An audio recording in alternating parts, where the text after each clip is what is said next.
Hi, I'm Peter Travers, movie critic for Rolling Stone, here to tell you what's happening at the movies. And I'm sitting with my scum bucket because I happened to run into Kirsten Dunst this week. And remember her, she's in All Good Things, which I told you was a lot of good things last week. And she said to me that she watches this video podcast and she misses the scum bucket. She misses it. She doesn't want her movie to be in it, but she would like me to put other movies in it. So I'm not going to leave this scum bucket sitting around by itself anymore.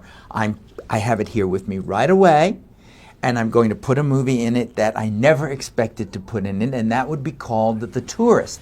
The Tourist, starring Johnny Depp, Angelina Jolie, who could be bigger stars. They're in Venice. They're being directed by Florian Henkel von Donnersmarck. I can say that. This is the guy that won an Oscar for directing the German movie, The Lives of Others, which I completely loved.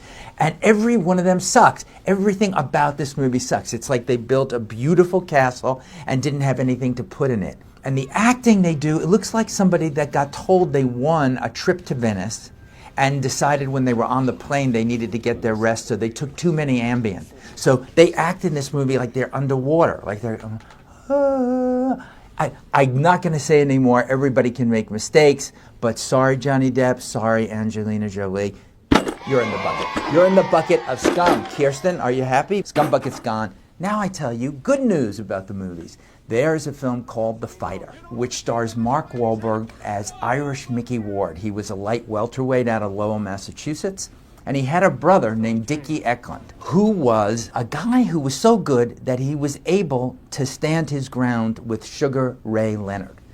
And Christian Bale plays him in a performance that will probably win him Best Supporting Actor Oscar. He's that good. He's phenomenal in it. HBO, as we see the movie, is doing a documentary on Dickie because they think he was so great back in the day. But the fact is they're doing a documentary about crack addiction, and Dickie was a crackhead. And there's something about the way you see Christian Bale playing this. I mean, he's wild. He's out of control. He's sounding a little bit like me right now. He's just doing this. While Mark Wahlberg sort of lays back, he was the good brother, and suddenly he decides it's going to be his day. And it's a rocky story, I admit it, but it's also a family story. These two guys, these two brothers, have 7 sisters. They are like something you can't believe. They're a force of nature. And the mother is played by Melissa Leo, another Oscar nomination.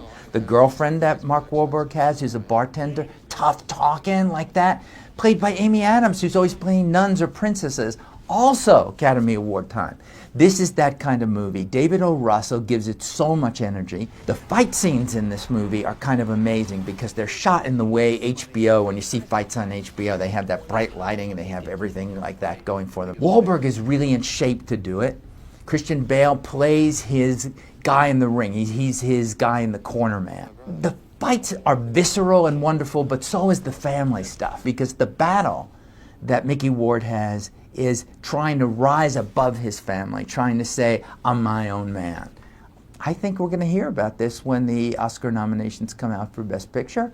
I think we should. In fact, as I'm talking about it, it makes me want to fight. It just makes me want to get up and do it.